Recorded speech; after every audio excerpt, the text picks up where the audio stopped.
2026年3月、ニューヨークのラガーディア空港で信じられない映像が世界に衝撃を与えたのだ。いや、カナダの旅客機が滑走路上に存在していたトラックと衝突したのだ。乗客たちは突然の衝撃に叫び声を上げ、機内は混乱に包まれた。なぜ滑走路の上にトラックがいたのか、そしてこれは防げた事故だったのか。今日はこの衝撃の事故の全貌に迫るのだ。旅客機がトラックに衝突したんですか？それってどれだけ危険なことなのか想像するだけで怖いです。乗っていた人たちは大丈夫だったんでしょうか？先輩、今日はこのラガーディア空港での衝突事故を徹底的に深掘りするのだ。単なる事故報道で終わらせない。なぜこういう事故が起きるのか、どんな構造的な問題があるのか、そして日本の航空安全にとって何を意味するのかまで話すのだ。最後まで聞いてほしいのだ。先輩、そもそもラガーディア空港ってどんな空港なんですか？名前は聞いたことがありますが、ニューヨークには空港がいくつもありますよね。ラガーディア空港はニューヨーク・クイーンズ区にある空港で、 JFK 空港やニューアーク空港と並ぶニューヨーク圏の主要3空港の一つなのだ。年間利用者は約3000万人。国内線を中心にカナダなど近距離国際線も運航しているのだ。実はこの空港は航空業界では難しい空港として知られているのだ。難しい空港というのはどういう意味ですか？設備が古いとか、滑走路が短いとか、そういうことでしょうか？鋭い指摘なのだ。ラガーディアの滑走路は米国の主要空港の中でも最も短い部類に入るのだ。しかも四方を住宅地と水域に囲まれていて、拡張の余地がほとんどない。アメリカの元副大統領ジョー・バイデンはかつてラガーディアを第三世界の空港みたいだと酷評したほどなのだ。それほど古く手狭な空港なのだ。そういう空港だからこそ過去にも事故やヒヤリハットが多かったのだ。2015年には着陸した旅客機が滑走路を飛び出して道路に突き出す事故も起きているのだ。空港内の車両管理、つまり滑走路への誰がいつどうやって入れるかという問題はラガーディアに限らず航空安全の重要課題とされてきたのだ。先輩、でもそれって今回の事故と関係あるんですよね。滑走路にトラックがいたということは、誰かが許可を与えたか、あるいは無許可で入ってしまったかのどちらかじゃないですか？どっちの可能性が高いと思いますか？まさにそこが確信なのだ。航空安全の世界では滑走路への無許可侵入をランウェイインカージョンと呼ぶのだ。 FAA、 つまりアメリカ連邦航空局はこれを航空事故の中でも最も危険なカテゴリーの一つに分類しているのだ。毎年アメリカだけで数百件のランウェイインカージョンが報告されているのだが、その多くは人間の判断ミスによるものなのだ。これを分かりやすく例えると、巨大な交差点をイメージしてほしいのだ。信号のある普通の交差点では赤信号なら止まればいい。でも空港の滑走路は時速300キロの飛行機が走っている超高速道路なのだ。そこに工事のトラックが間違って入ってしまったら山れる距離はゼロなのだ。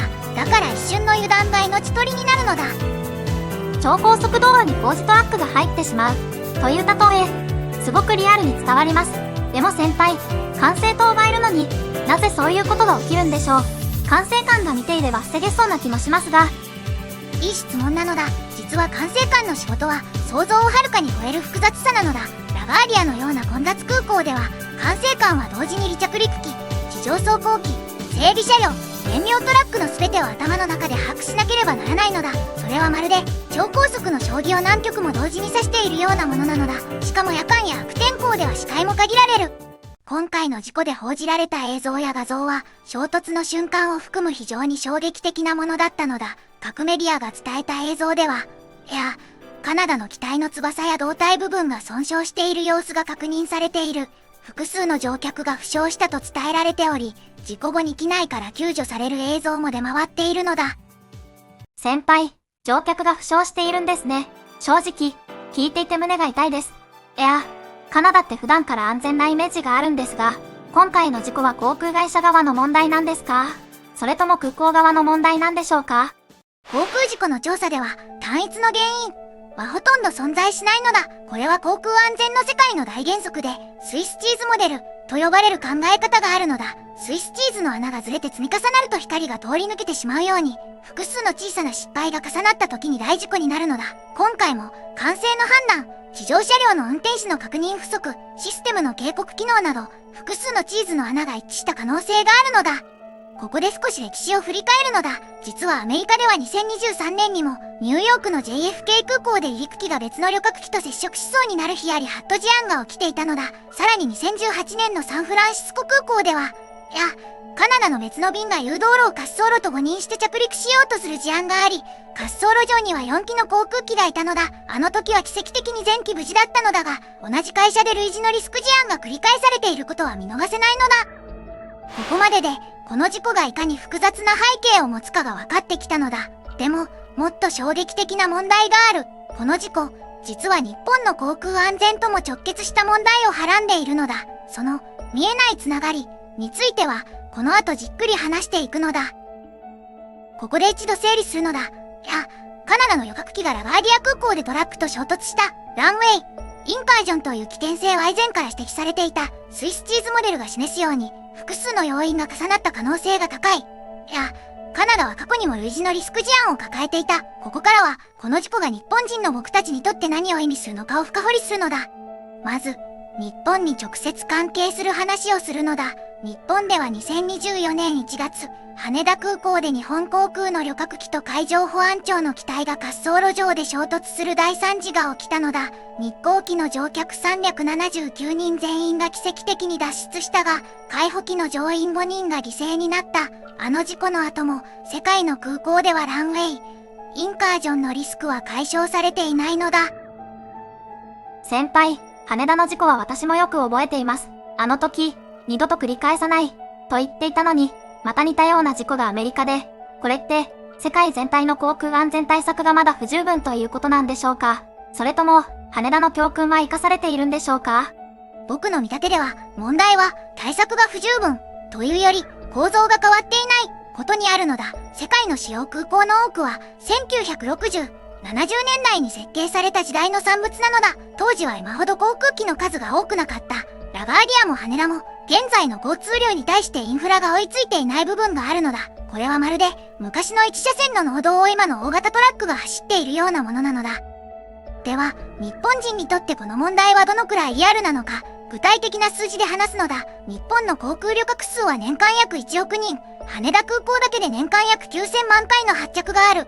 仮に僕たちが年に一度国内線を使うとして、毎回こういうリスクと隣り合わせなのだ。確率で言えば極めて低いが、リスクがゼロではないという事実は変わらないのだ。先輩、ちょっと意見を言わせてください。今回の事故の報道を見ていると、どうしても、悪者探し、になりがちだと思うんです。管制官のミスなのか、トラックの運転手のミスなのか、航空会社のミスなのかって、でも先輩が言った、スイスチーズモデル、を考えると、個人を責めるだけでは何も解決しないですよね。私は、システム全体の設計を変えるべきだと思います。先輩はどう思いますか？その通りなのだ。君の意見は正しい。実際、国際民間航空機関 ICAO は、個人の責任追及から組織の安全文化への転換を長年訴えているのだ。事故後の調査で、誰が悪かった、ではなく、どこにシステムの穴があったか、を探すことが、次の事故を防ぐ唯一の方法なのだ。逆に言えば、責任追及だけをすると、現場の人間が情報を隠すようになって、安全文化が崩壊するのだ。では、テクノロジーの面から見ると、解決策はあるのか？実は存在するのだ。RWSL というシステム、ランウェイ、ウェイポイント、ステータス、ライトと呼ばれる技術があり、滑走路上に航空機が接近すると地面の赤いライトが自動で光って車両に警告するのだ。アメリカの一部の空港では導入済みだが、ラガーディアでは未整備の部分があるとされているのだ。年間の維持費は1空港あたり数億円規模と見られているが、命には変えられないのだ。冒頭で、カナダの旅客機とトラックの衝突映像が世界に衝撃を与えたと言ったのだ。その映像を見た人の多くが、なぜこんな事故がと思ったはずなのだ。今の話を聞けば、なぜの答えは分かってきたはずなのだ。老朽化したインフラ、過密なスケジュール、人間の認知限界、そして安全技術への投資不足。この事故は氷山の一角に過ぎないのだ。今後の見通しを話すのだ。今回の事故は NTSB、全米運輸安全委員会が調査を開始しているのだ。通常、最終報告書が出るまでには1、2年かかる。短期的には1ヶ月以内に初期調査結果が出て、地上車両の管理手順に関する緊急勧告が出る可能性があるのだ。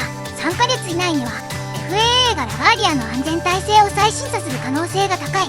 半年以内には RWSL などの技術導入の是非が議論されるはずなのだ。先輩、3ヶ月後、半年後にどうなるか、すごく気になります。この事故、本当に航空安全が改善されるきっかけになるといいですよね。ただ、正直、また時間が経てば忘れられる、という懸念もあります。過去の事故もそうだったように見えて。率直に言うのだ。僕は今回の事故で、改めて、安全への投資は費用ではなく保険だ、という事実を強く感じたのだ。